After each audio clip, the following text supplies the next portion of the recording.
ফেলে দেওয়া জিনিস থেকে কিভাবে ব্যাটারি তৈরি করবেন বাড়িতে, আসুন সে থিওরিগুলো একটু দেখে নিই প্র্যাকটিক্যালি। এখানে একটি হচ্ছে অ্যানোড, একটি ক্যাথোড, দুটোতেই আমরা একটু মেজার করে নিলাম।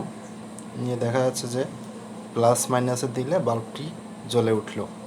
এখানে একটি কম্পিউটারের মাদারবোর্ড থেকে একটি কুলিং ফ্যান, নষ্ট যে কুলিং ফ্যান আছে সেই কুলিং ফ্যান খুলে নেওয়া হয়েছে। এই কুলিং ফ্যানের যে মেটাল যে অংশটা, সেই অংশটাকে আলাদা করে চারটা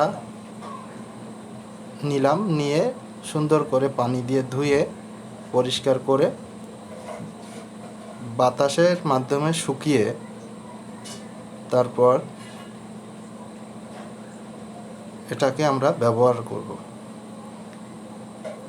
এবার একটা হাতুড়ির সাহায্যে আর একটা কাঠ দণ্ড দিয়ে পিছনের অংশটিকে খুলে ফেললাম। এবার একটা হিটসিঙ্ক থেকে আমাদের দরকারি একটা জিনিস কাটিং করে নিলাম। এবার একটির পর একটি সাজিয়ে সুন্দর করে সেই কেটে রাখা পাতগুলো সমান্তরালভাবে প্রত্যেকটির সাথে আটকে দিলাম। এভাবে তিনটিকে এক এক করে আটকে দেবো। এখানে আমরা তিনটি কেটে রাখা হিটসিনের ধাতব অংশ নিব। এই হচ্ছে লাস্টটি, এইটা সেট আপ করে দিলাম। এরপর আমরা একটু চেক করে নিচ্ছি যে আধান নিরপেক্ষ হয়েছে কিনা। দেখতে পাচ্ছেন এখানে 0 ভোল্ট। এখন একটি খাবারের ক্যান নিয়েছি। খাবারের ক্যানে এটা হচ্ছে ক্যাথোড হিসেবে ব্যবহৃত হবে। ক্যাথোডের এই অংশটিকে ভিতরে প্রবেশ করালাম।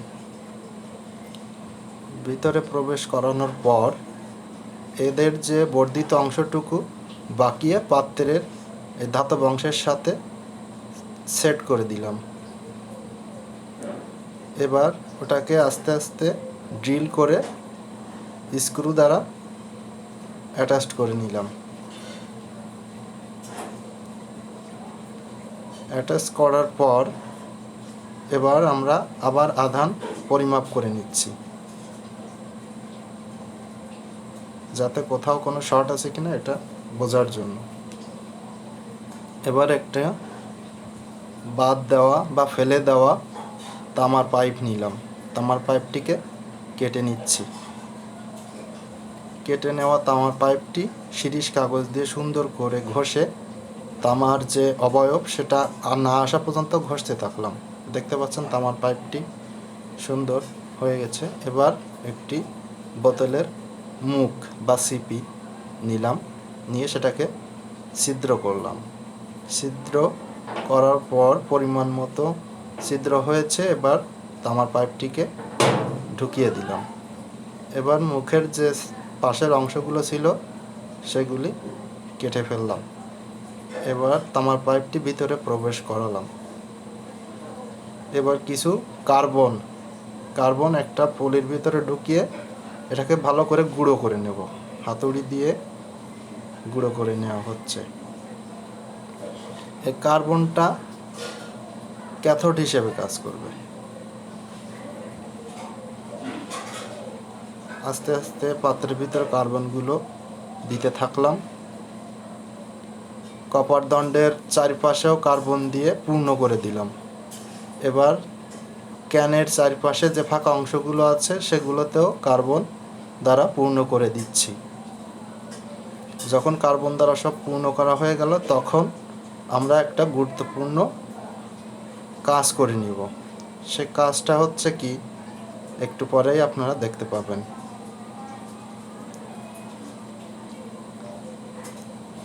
এবার উপরে যে ছড়িয়ে ছিটিয়ে রাখা কার্বনগুলো পাশে ভালো করে দিলাম। এবার আমরা একটি পাত্রে লবণ দিয়ে পানিতে যোগ করলাম। আপনারা সবাই জানেন যে লবণ পানি বিদ্যুৎ পরিবহনের খুব ভালো উৎস, যার কারণে এখানে লবণের পানি অ্যাড করতে হবে। এবার ক্যানটির মধ্যে লবণের পানি ঢেলে দিচ্ছি। এবার আরেকটি বোতলের সিপি দ্বারা উপরের ফাঁকা অংশটিকে আটকে দিলাম। আবার উপরে কার্বন দিয়ে পূর্ণ করে নিচ্ছি। এভাবে বেশ কয়েকবার ঝাঁকি দিলে যে ফাঁকা অংশগুলো আছে ভিতরে সবগুলোতে কার্বন দ্বারা পূর্ণ হয়ে যাবে।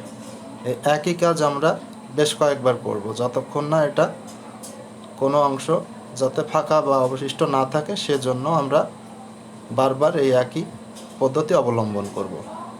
আবার সেই লবণ পানি আমরা ক্যানটির ভিতরে দিতে থাকলাম। দেখতে পাচ্ছেন যেখানে একটু কাদার মতো হয়ে আসছে। এবার আবার উপরে কার্বনের গুঁড়া দিয়ে দিব।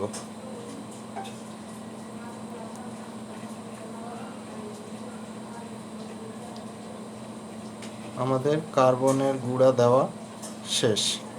এখন আমরা ধনাত্মক এবং ঋণাত্মক প্রান্তটিকে মেজার করে নিব যে কত ভোল্ট দেখাচ্ছে ভোল্ট মিটারে। এবার একটি বাল্ব এনে পরীক্ষামূলকভাবে পরীক্ষা করে দেখলাম বাল্বটি জ্বলল। এবার একটি বোতলের ক্যানের যে বোতল ছিল সে বোতলটির ঢাকনা উপর থেকে সুন্দর করে মেপে ছিদ্র করে আরেকটা অ্যান্টি কাটার দিয়ে ক্যাথোডের অংশটাও কেটে নিলাম, পরিমাপ মতো বসিয়ে দিলাম। আমাদের ব্যাটারি পুরোপুরিভাবে তৈরি। ফেলে দেওয়া জিনিস থেকে বাসা বাড়িতে ব্যবহারের যে ব্যাটারি তৈরির একটি পদ্ধতি আপনাদের এখানে দেখালাম। এবার গ্লুগান দ্বারা আটকে দিচ্ছি যাতে ভিতরে কোনো পানি প্রবেশ না করে। এবার আমরা একটা প্লাসের সাহায্যে ক্যাথোড এবং অ্যানোডটি, এখানে যে তামার দণ্ডটি, এই দণ্ডটিকে আমরা চেপে লাগিয়ে দিলাম।